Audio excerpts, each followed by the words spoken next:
ಓಂ ಶಾಂತಿ. ಮುರಳಿಯ ಮುಖ್ಯ ಜ್ಞಾನ ರತ್ನಗಳು ಹಾಗೂ ಮುರಳಿಯ ಮುಖ್ಯ ಸಾರಾಂಶ. ವಾಣಿ ಡೇಟು 6/11/2025. ಮಧುಬನ ಮಾತ್ಪಿತಾ ಬಾಬ್ದಾದ. ಶೀರ್ಷಿಕೆ: ಈ ತೀರದಿಂದ ಆ ತೀರಕ್ಕೆ ಹಿಂತಿರುಗಿ ಮನೆಗೆ. ಸೂಕ್ತ: ಪಾಸ್ಟ್ ಇಸ್ ಪಾಸ್ಟ್, ಮುಂದೆ ಪರಂಧಾಮ. ಪ್ರಶ್ನೆ: ಯಾವೊಂದು ಮಾತನ್ನು ನೆನಪಿಟ್ಟುಕೊಂಡ್ರೆ ಸ್ಥಿತಿ ಅಚಲ ಅಡೋಲವಾಗುತ್ತದೆ? ಉತ್ತರ: ಪಾಸ್ಟ್ ಈಸ್ ಪಾಸ್ಟ್. ಕಳೆದು ಹೋದದ್ದನ್ನು ಮರೆತು ಬಿಡಿ, ಹಿಂದಕ್ಕೆ ನೋಡಬೇಡಿ. ಒಬ್ಬ ತಂದೆಯ ಶಿವಬಾಬಾ ಕಡೆ ಮಾತ್ರ ದೃಷ್ಟಿ ಇಡಿ, ಆಗ ಮನಸ್ಸು ಅಚಲ ಅಡೋಲವಾಗುತ್ತದೆ. ನೀವು ಈಗ ಕಲಿಯುಗದ ಅಲೆಯನ್ನು ದಾಟಿ ಬಂದಿದ್ದೀರಿ, ಮತ್ತೆ ಹಿಂದಕ್ಕೆ ನೋಡಲು ಕಾರಣವಿಲ್ಲ. ಇದೇ ಸೂಕ್ಷ್ಮ ಬುದ್ಧಿಯ ಚಿಹ್ನೆ. ಮುರಳಿಯ ಮುಖ್ಯ ಸಾರಾಂಶ: ಆಧ್ಯಾತ್ಮಿಕ ಆಭರಣಗಳು. ನಾವು ಈಗ ಕೊನೆಯ ತೀರದಲ್ಲಿದ್ದೇವೆ. ಈ ಕಲಿಯುಗದ ಅಲೆಗಳನ್ನು ದಾಟಿ ಮನೆಗೆ ಸುಖಧಾಮಕ್ಕೆ ಹೋಗಬೇಕಾಗಿದೆ. ಸಮಯ ಬಹಳ ಅಮೂಲ್ಯ.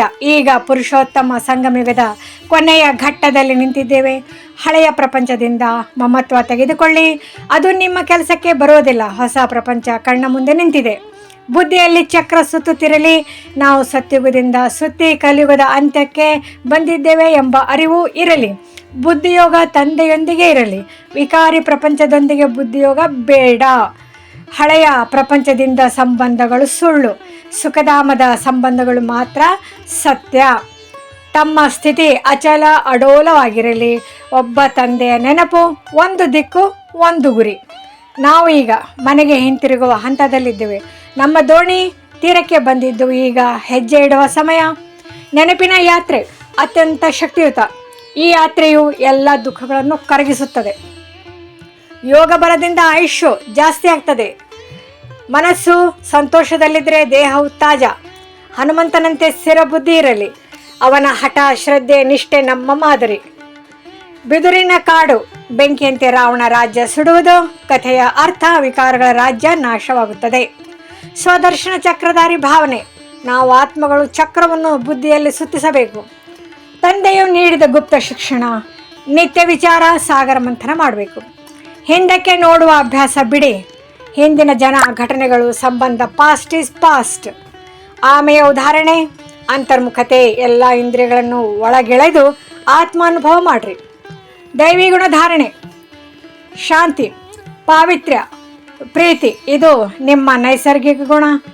ಡಬಲ್ ಕಿರೀಟ, ಪ್ರಕಾಶ ಕಿರೀಟ. ಇದು ಪವಿತ್ರತೆಯ ಸಂಕೇತ. ರಾಜಯೋಗದ ಸಿಂಹಾಸನ. ಅದ್ವೈತ ಮತ, ದೇವತೆಗಳ ಮತ. ಒಬ್ಬ ತಂದೆಯ ಮೇಲೆ ಮತ ಇಟ್ಟು ದೇವತೆಗಳಾಗಬೇಕಾಗಿದೆ. ಅಂತಿಮ ಜನ್ಮ, ಅಮೂಲ್ಯ ಸಮಯ. ಇದರಲ್ಲಿ ಸಮಯ ವ್ಯರ್ಥ ಮಾಡಬೇಡಿ. ಮಹಾವೀರರಾಗಿ ಮಾಯ ಮೇಲೆ ಜಯ ಸಾಧಿಸಿರಿ. ಸೋಲು ಗೆಲುವಿನ ಚಕ್ರದಲ್ಲಿ ಈಗ ಗೆಲುವಿನ ಕಾಲ. ಧಾರಣೆಗಾಗಿ ಮುಖ್ಯ ಸಾರ: ಹಿಂದಕ್ಕೆ ನೋಡಬೇಡಿ. ಒಬ್ಬ ತಂದೆಯ ಕಡೆ ದೃಷ್ಟಿ ಇಡಿ. ಸ್ಥಿತಿಯನ್ನು ಏಕರಸವಾಗಿಟ್ಟುಕೊಳ್ಳಿ. ಕೊನೆಯ ಹಂತದಲ್ಲಿದ್ದೇವೆ ಎಂದು ಬುದ್ಧಿಯಲ್ಲಿ ನೆನಪಿಡಿ. ಹುಡುಗಾಟಿಕೆ ಬಿಡಿ. ಅಂತರ್ಮುಖಿ ಪರಿಶ್ರಮದಿಂದ ಸ್ಥಿರ ಸ್ಥಿತಿ ಮಾಡಿಕೊಳ್ಳಿ. ವರದಾನ: ನ್ಯಾರೆ ಪ್ಯಾರೆ ನಿಸ್ಸಂಕಲ್ಪ ಭವ. ಯಾರು ನ್ಯಾರೆತನದ ವೈರಾಗ್ಯ ಮತ್ತು ಪ್ಯಾರೆತನದ ಪ್ರೀತಿ ಧಾರಣೆ ಮಾಡಿಕೊಂಡಿದ್ದಾರೆ, ಅವರು ಸರ್ವರ ಹೃದಯದ ಪ್ರೀತಿ ಪಡೆಯುತ್ತಾರೆ. ಅವರ ಶಕ್ತಿಶಾಲಿ ನಿಸ್ಸಂಕಲ್ಪ ಸ್ಥಿತಿ ಅನೇಕರಿಗೆ ಸೇವೆಗೆ ಉಪಯೋಗವಾಗುತ್ತದೆ. ಅವರು ಸಂತುಷ್ಟರಾಗುತ್ತಾರೆ ಮತ್ತು ಬೇರೆಯವರಿಗೂ ಸಂತೋಷ ನೀಡುತ್ತಾರೆ. ಸ್ಲೋಗನ್: ಒಂದು, ಬಾಬಾ ಎನ್ನುವ ಶಬ್ದವೇ ಸರ್ವ ಖಜಾನೆಗಳ ಬೀಗದ ಕೀಲಿ. ಆ ಕೀಲಿಯನ್ನು ಸದಾ ಸಂಭಾಲನೆ ಮಾಡಿ ಇಟ್ಟುಕೊಳ್ಳಿ. ಅವ್ಯಕ್ತ ಸೂಚನೆ: ಅಶರೀರಿ ವಿದೇಹಿ ಸ್ಥಿತಿಯ ಅಭ್ಯಾಸ ಹೆಚ್ಚಿಸಿ. ಯಾವ ಸಂಸ್ಕಾರಗಳ ಹಿಡಿತ ಇರದಿದ್ದರೆ ಒಂದು ಕ್ಷಣದಲ್ಲೇ ದೇಹದಿಂದ ಬೇರ್ಪಡುವ ಅನುಭವ ಆಗುತ್ತದೆ. ಸರಳ, ಹಗುರ, ಅಲರ್ಟ್ ಆಗಿರಿ. ಮಾರಲ್ ಮೆಸೇಜ್: ಹಿಂದಕ್ಕೆ ನೋಡಬೇಡಿ. Past is past. ಹಳೆಯ ಪ್ರಪಂಚದ ಬಂಧನವನ್ನು ಬಿಡಿ. ಒಬ್ಬ ತಂದೆಯ ಸ್ಮೃತಿಯಲ್ಲೇ ತೊಡಗಿ. ಅಲ್ಲಿ ಸುಖಧಾಮದ ದಾರಿ ತೆರೆದಿದೆ. ಓಂ ಶಾಂತಿ. ನಮ್ಮ ಚಾನೆಲ್ಗೆ ಸಬ್ಸ್ಕ್ರೈಬ್ ಮಾಡಿ.